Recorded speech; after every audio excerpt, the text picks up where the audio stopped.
এই যে রমজান মাস সামনে আসে দেখে নিয়েন, বহু ব্যবসায়ী তাহাজ্জুদ পড়বে, তারাবিও পড়বে, মসজিদে গিয়ে ফটর ফটর করা শুরু করবে, লাইট নাই কেন, এসি নাই কেন, ফ্যান চলে না কেন, বড় বড় কথা। সারা বছর তো মসজিদ আসে নাই, তারাবি নামাজে আসবে।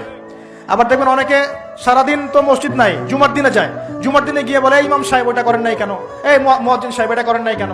আছে না এমন লোক? এই শ্রেণীর মানুষ আছে দেখবেন, এরাই ফটর ফটর বেশি করে রমজান মাসে। রমজান মাসে দেখবেন নামাজে তারাবিও পড়বে, মাপেও কম দিবে। এরকম লোক আছে না?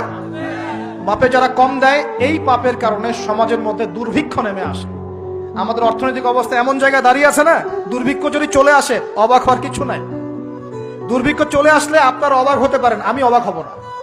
এমন একটা জায়গায় দাঁড়িয়ে আছে, এমন একটা জায়গায় দাঁড়িয়ে। এবং রমজান, এই রমজান মাসে এমনি তো দ্রব্যের দাম বেড়ে যায়, এবার যার কি হবে আল্লাহ ভালো জানে।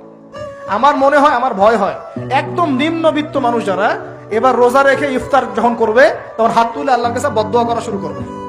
এটা আমার ভয় হয়। এবার অপেক্ষা করেন, দেখতে থাকেন সামনে কি হয়। প্রতিটা পণ্যের দাম অলরেডি বাড়া শুরু হয়ে গেছে। কিছু কিছু বৈশ্বিক কারণ আছে, এগুলোর কারণে যেমন বাড়ছে, আবার কিছু কিছু আমাদের নিজস্ব মানব সৃষ্ট কারণ আছে, এই কারণেও বাড়ছে।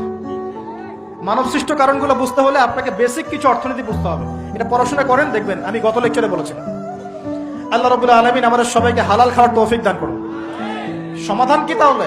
সমাধান হচ্ছে অপচয় কমাতে হবে। 5টা খেজুরে ইফতার হয়ে গেলে 6 নম্বর খেজুর দান করে দেন। 6 নম্বর খেজুর দান করে দেন, সদকাগুলো বেশি বেশি বাড়িয়ে দেন। এই যে মানুষগুলো খেতে পারবে না, ওদের ঘরে ঘরে গিয়ে ইফতারগুলো পৌঁছে দেন, মাসের বাজার করে দেন। যাদের সামর্থ্য আছে, জাকাত ফরজ হয়েছে, জাকাতগুলো দিয়ে দেন। আল্লাহ পাক তৌফিক দান করুন। দুর্নীতি বন্ধ করেন, কালো টাকা বন্ধ করেন। কত টাকা পাচার হয়ে গেল বিদেশে, সেগুলো কে ফিরিয়ে নিয়ে আসবে? এ দায়িত্ব কার? মনে রাখবেন, একটা পাপের হিসাব না দিয়ে কাল কিয়ামতের মাঠে কোনো দায়িত্বশীল পার পাবে না ইনশাআল্লাহ। কোনো দায়িত্বশীল না। না, এই যে আমি লেকচার দিচ্ছি না, আল্লাহ পাক আমাকেও দাঁড় করাবেন।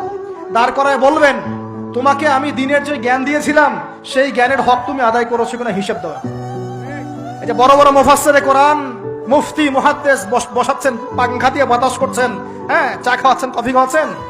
এক একজনকে আল্লাহ পাক দাঁড় করাবেন, বলবেন, কোরআন সুন্নাহর যে আমানত দিয়েছিলাম সে আমানতের সাথে কতটুকু তুমি হক আদায় করেছো, হিসাব না দিয়ে পার পাবে না তুমি।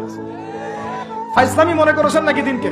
ঠিক একই ভাবে সমাজের, রাষ্ট্রের দায়িত্ব আল্লাহ পাক যাদেরকে দিয়েছেন, এক একজন ব্যক্তিকে আল্লাহ পাক দাঁড় করাবেন।